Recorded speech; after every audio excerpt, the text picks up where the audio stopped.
සුබ දවසක් පුතේ ඔයාලා හැමෝටම හැම කෙනෙක්ටම ඔයගලන්ගේ රවතවත යූත් කම්පියුටර් ට්‍රේනින් ඉන්ස්ටිටියුට් එකේ ෆ්‍රැන්ක්ස් තමයි කතා කරන්නේ. අපි 3 4 සහ 5 කියන වසර සඳහා මේ විදියට YouTube එකේ වීඩියෝ ආකාරයෙන් අපේ තොරතුරු තාක්ෂණ දැනුම වැඩි කරගෙන යනවා. ඉතින් ඔයාලා අම්මලා තාත්තලාගේ මොබයිල් ෆෝන්ස් වලින් WhatsApp හරහා සම්බන්ධ වෙන්න පුළුවන්. අමාරු නෑ. WhatsApp එකට මම link එක එවනවා. link එක ක්ලික් කරන්න විතරයි පුතේ තියෙන්නේ. ඊට පස්සේ කම්පියුටර් එකේ හරි ෆෝන් එකේ හරි ස්ක්‍රීන් එක දිහා බලාගෙන ටියුට් එක අතට අරගෙන ටියුට් එක සම්පූර්ණ කරගෙන යන්න තියෙන්නේ. ටියුට් එක ප්‍රශ්නාකාරයෙන් තමයි හරි ගස්සලා තින්නේ. මම මෙතනදී ඔයාලට ඒ කොටස් මොනවද කියලා පැහැදිලි කරලා දෙනවා. හරි. එහෙනම් අපි වැඩේ පටන් ගමු. හරි. පළවෙනි මාතෘකාව තමයි importance of computers. පරිගණකයේ තියෙන වැදගත්කම මොකක්ද? ඇයි අපිට computers වැදගත් වෙන්නේ? ඇයි අපි computers පාවිච්චි කරන්නේ? මොනවාද input devices කියන්නේ? මොනවාද output devices කියන්නේ? මොනවාද processing devices කියන්නේ? මොනවාද storage devices කියන්නේ? මෙන්න මේ කියන කාරණා ටික තමයි අපිට මුල ඉඳලා කතා කරගෙන යන්න තියෙන්නේ. හරි. එහෙනම් අපි පළවෙනි ස්ලයිඩ් එකට යමු. පරිගණකයේ කාර්යය කුමක්ද? What is the role of the computer? මොකද්ද මේ කම්පියුටර් එකක තියෙන කාර්යය? පරිගණකයක්. එහෙම නැත්නම් අපි දත්ත සැකසුම් පද්ධතියක් කියලාත් කියනවා කම්පියුටර් එකට. data processing system එකක් කියලාත් කියනවා පරිගණකය. පරිගණකයක මූලික කාර්යය වන්නේ දත්ත ඇතුළත් කිරීම, දත්ත සැකසීම හා එම සැකසූ දත්ත පිටතට ලබා දීම වේ. The basic functions of a computer are entering data, processing them and producing processed data within bracket informations. අපි process data වලට කියනවා it is called informations. සකස් කරන ලද දත්ත වලට අපි කියන්නේ informations කියලා. ඒ කියන්නේ පුතේ කම්පියුටර් එකට data එකක් දුන්නාම එයා ඒ data එක අරගෙන ඒක process කරලා අපිට information එකක් බවට පත් කරලා output එකක් විදියට ලබා දෙනවා. හරි. දැන් අපි යමු ඊගව ස්ලයිඩ් එකේ මේක වඩාත් පැහැදිලිව පෙන්නලා තිනවා. ඔයාලට ලියා ගන්න ඕන වුණාම කම්පියුටර් ස්ක්‍රීන් එක පෝස් කරලා ලියා ගන්න පුළුවන්. නැත්නම් අපිට කාලය ගොඩාක් වැය වෙන නිසා. හරි. එහෙනම් අපි තුන්වෙනි ස්ලයිඩ් එකට යමු. ඔයාලගේ තියෙන නෝට්බුක් එකේ අපි දීපු ටෙක්ස්ට් බුක් එකේ ක්ලාස් එකෙන් දීපු ටෙක්ස්ට් බුක් එකේ හිස්තැන් තියෙනවා fill in the blanks on the computers basic function. right. මොනවාද අපි මේක රූප සටහනක් විදියට පෙන්නුවොත් input process output. ආදානය, සැකසීම සහ ප්‍රතිදානය. input process output. හොඳයි. අපි යමු හතරවෙනි ස්ලයිඩ් එකට. පරිගණකයේ ලාක්ෂණික ගුණාංග මොනවාද? What are the characteristics of computer? හරි. අපි බලමු මොනවාද මේ ලාක්ෂණික ගුණාංග කම්පියුටර් එකක තියෙන. වේගය. වේගය කියලා අපි අදහස් කරන්නේ අපිට සාපේක්ෂව නැත්නම් අපි කරන වැඩ කරන වේගයට වඩා වැඩි වේගයකින් එයාට වැඩ කරන්න පුළුවන්. දැන් පුතාලා දුවලා හිතයි මොකද්ද මේ කියන්නේ කියලා. අපිට පුතේ ගණන් 10ක් දීලා එකතු කරන්න කිව්වොත් අපිට මේක එකතු කරන්න යන වෙලාවට වඩා කම්පියුටර් එකට යන වෙලාව ඉතාම අඩුයි. එහෙනම් මිනිස්සු වෙච්ච අපිට වඩා එයාගේ වේගය වැඩි. reliability විශ්වාසනීය බව. අපිට ගණන් 10ක් හදන්න දුන්නොත් අපි සමහර වෙලාවට අපේ අතින් වැරදි වෙන්න පුළුවන්. පරිගණකයෙන් එහෙම නෙවෙයි. පරිගණකයෙන් අපි ගණන් හැදුවොත් අපිට 99.9%ක්ම විශ්වාසය තියන්න පුළුවන්. හොඳයි. consistency නියත බව. අපි ගණන් 10ක් හදන්න දුන්නොත් ඒ ගණන් 10 හදලා එන උත්තරේ තමයි ඊට පස්සේ වෙලාවකදී අපි ඒ ගණන් 10 හැදුවත් එන උත්තරේ. එකින් එකට වෙනස් වෙන්නේ නැහැ.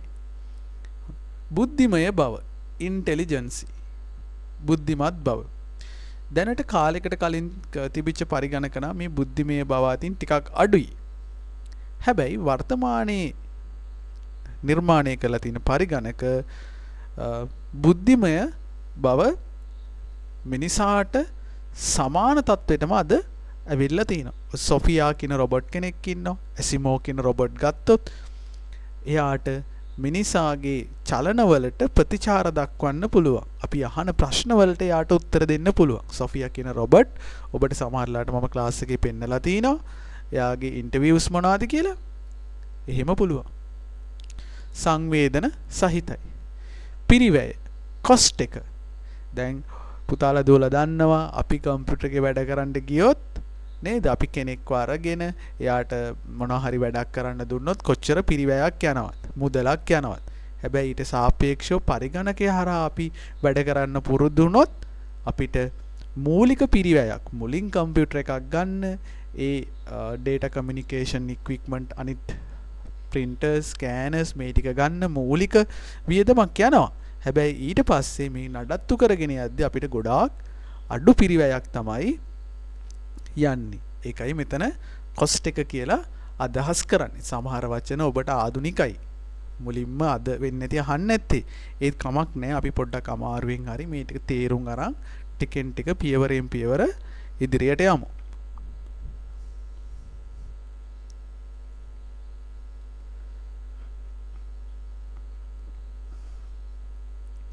හොඳයි.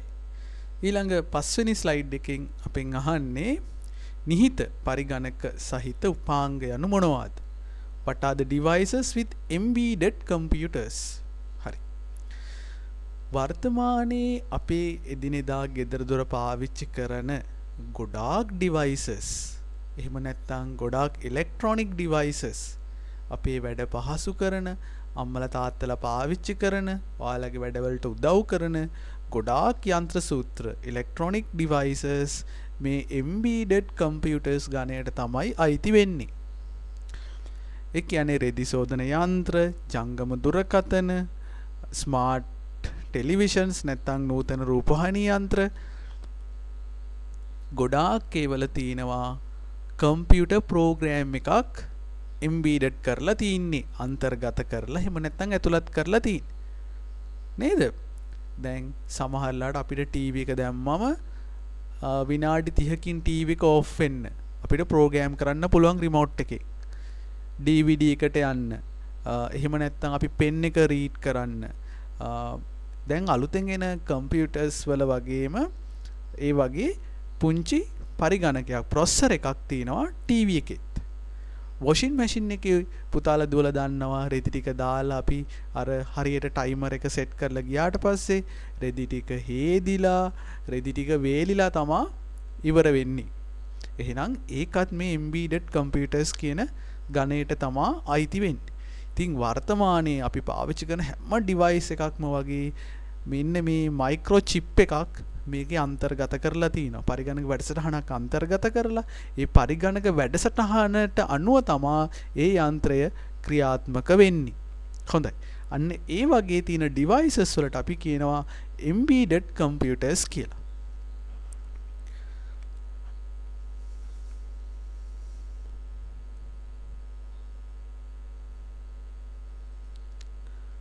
මේ තින්නෙත් ඒ වගේ devices කීපයක්. මීට අමතරව පුතාලගේ ගෙදර තියෙන මයික්‍රෝවේව් oven එක මේකත් අයිති වෙන්නේ මේ ගණයට. එහෙනම් තව මොන හරි device එකක් තිබුණොත් අපිට WhatsApp එකේ comment එකක් දාගෙන යන්න ඔයාලට මතක් වෙන. හරි. එහෙනම් අපි යමු 7 වෙනි slide එකට. කම්පියුටර් එකේ තියෙන hardware devices නැත්තම් computer hardware කියලා අපි අදහස් කරන්නේ මොනවද? පරිගණකයේ තුල ඇති නැත්තම් ඊට සම්බන්ධ කරලා තියෙන අපිට අතින් අල්ලන්න පුළුවන් එහෙම නැත්තම් ස්පර්ශ කරන්න පුළුවන් components වලට නැත්තම් devices වලට අපි කියනවා hardware කියලා. Computer hardware is the physical components that a computer system requires to function. අපිට අතින් අල්ලන්න පුළුවන් අපේ ඇහැට පේනවා අතින් අල්ලන්න පුළුවන් මේක අපේ අතට අහු වෙනවා මෙන්න මේ වගේ පරිගණකයට සම්බන්ධ කරලා තියෙන උපාංග වලට අපි කියනවා hardware කියලා.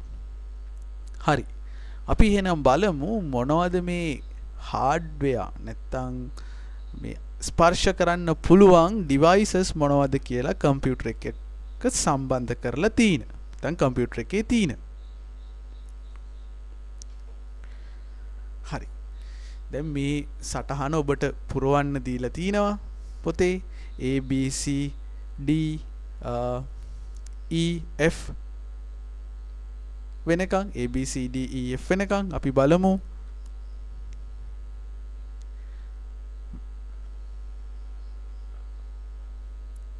හරි. ඒ වලින් අදහස් කරන්නේ printer එක.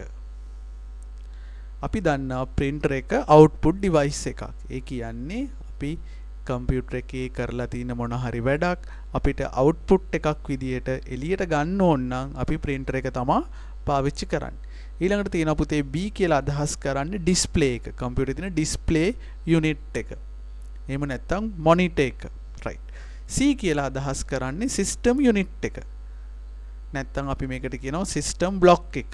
මේක ඇතුළෙත් තව කොටස් ගොඩාක් තියෙනවා. ඒවා අපි ඉස්සරහට කතා කරමු. මදර්බෝඩ් එක, හાર્ඩ් ඩිස්ක් එක, ප්‍රොසෙසර් එක, RAM එක මේ වගේ අපිට ෆිසිකල් ටච් කරන්න පුළුවන් ගොඩාක් උපාංග මේ සිස්ටම් යුනිට් එක ඇතුලේ තියෙනවා.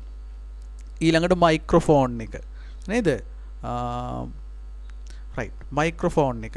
මයික් එකෙන් තමයි අපි සවුන්ඩ් එක, අපි කතා කරන සවුන්ඩ් එක කම්පියුටර් එක ඇතුළට ගන්නේ. right. මයික්‍රොෆෝන් එක. එහෙනම් මයික්‍රොෆෝන් එක කියලා කියන්නේ data එකක් input කරන device එක. mouse එක. right. ජනප්‍රියම උපාංගය නේද mouse එක. අපි දන්නවා mouse එක පාවිච්චි කරලා තමයි අපි කම්පියුටර් එකේ වැඩ කරන්නේ. අපි සාමාන්‍යයෙන් ලියනවා නම් පෑනක් පොතක් පාවිච්චි කරනවා වගේ කම්පියුටර් එකේ වැඩ කරනවා නම් අපි mouse එක තමයි පාවිච්චි කරන්නේ. right. ඊළඟට keyboard එක. keyboard එක. හරි. keyboard එකේ input device එකක්. කම්පියුටර් එකට අපි characters enter කරන්න නැත්නම් input කරන්න තමයි keyboard එක පාවිච්චි කරන්නේ. හරි. එහෙනම් තව අකුරක් මෙතන අඩුයි. G කියන character එක ඔබට පේනවා G කියන character එකෙන් අදහස් කරන්නේ speaker එක. speaker එක. අපි කම්පියුටර් එකේ ඉඳලා සවුන්ඩ් එකක් එළියට දෙන ඩිවයිස් එකක් තමයි ස්පීකර් එක කියලා කියන්නේ. එහෙනම් මේක සවුන්ඩ් එක එළියට ගන්න එකක්. එහෙනම් මේක අවුට්පුට් ඩිවයිස් එකක් විදියට තමයි අපි සලකන්නේ. හොඳයි. අපි යමු ඊළඟ ස්ලයිඩ් එකට. 9 වෙනි ස්ලයිඩ් එකට.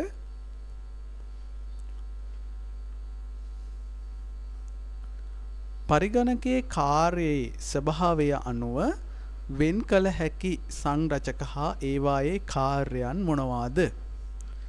What are the components that can be separated according to the nature of the work of the computer and what are their functions? හරි. මේක චුට්ටක් ඔයගොල්ලන්ට too much ටිකක් වැඩි වගේ ලොකු අයට තියෙන එක කමක් නැහැ. අපි චුට්ට මේක පැහැදිලි කර ගමු. හොඳයි. කම්පෝනන්ට් එක.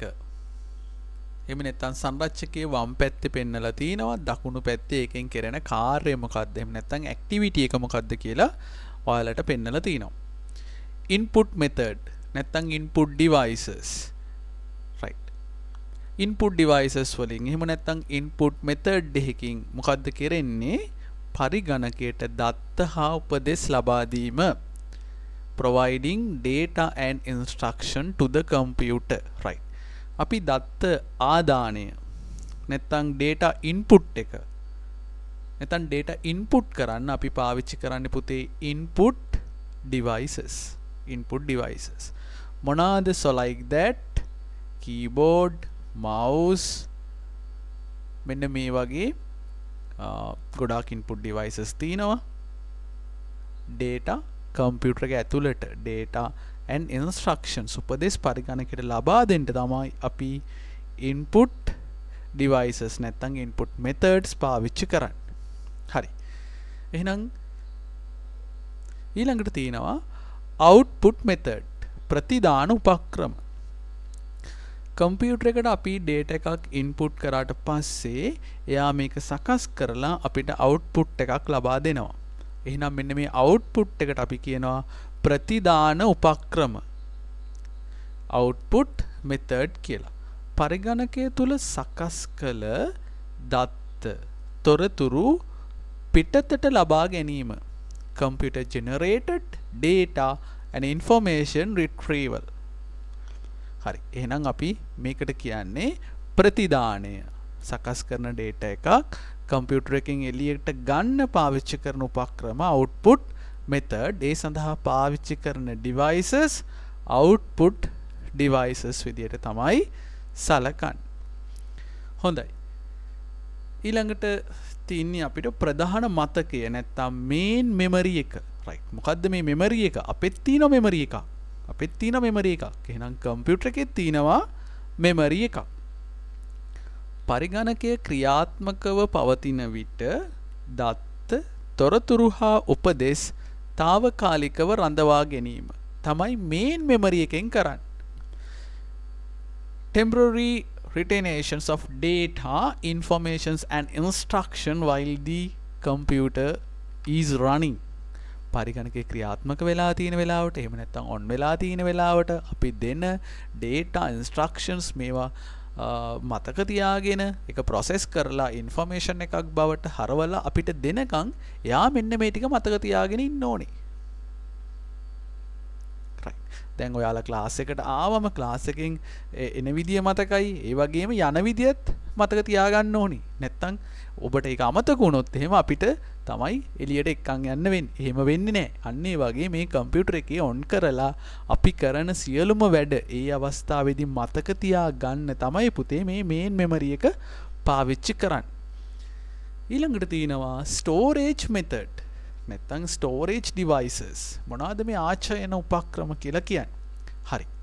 දැන් අපි අර සකස් කරගත්ත information ටික කම්පියුටර් එකේ ගබඩා කරලා තියන්න. පාවිච්චි කරන උපක්‍රමයට නමයි අපි කියන්නේ storage method කියලා. ඒ device වලට අපි කියනවා storage devices කියලා. නැවත ප්‍රයෝජනයට ගැනීම සඳහා තොරතුරු දත්ත හා උපදෙස් ගබඩා කර ගැනීම. store informations, data and instruction for reuse. නැවත භාවිතය සඳහා. අපි අද කම්පියුටර් එකේ මොන හරි එකක් ටයිප් කරනවා ලෙටර් එකක්. ඒක අපි සේව් කරලා තියාගෙන ඊගව දවසේ තමයි අපිට මේක උමනා වෙන්නේ.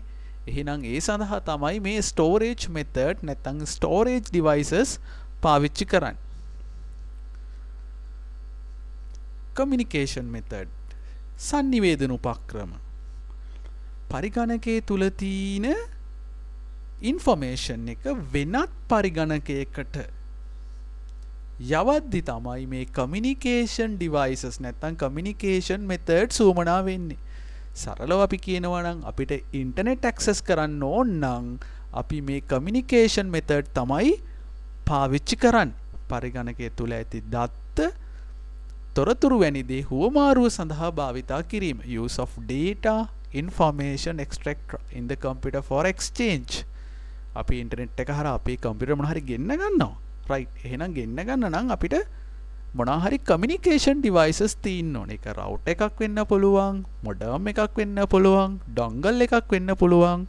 මේ මොනවා හරි communication device එකක් වෙන්න පුළුවන්. හොඳයි. අද අපි ටිකක් ගැඹුරින් කතා කරා මේ දේවල් සම්බන්ධව. අපි ඊළඟ chapter එකේදී දෙවෙනි chapter එකේදී මෙතනින් ඊළඟ slide වලින් තව දුරටත් මේ දේවල් පැහැදිලි කරගමු.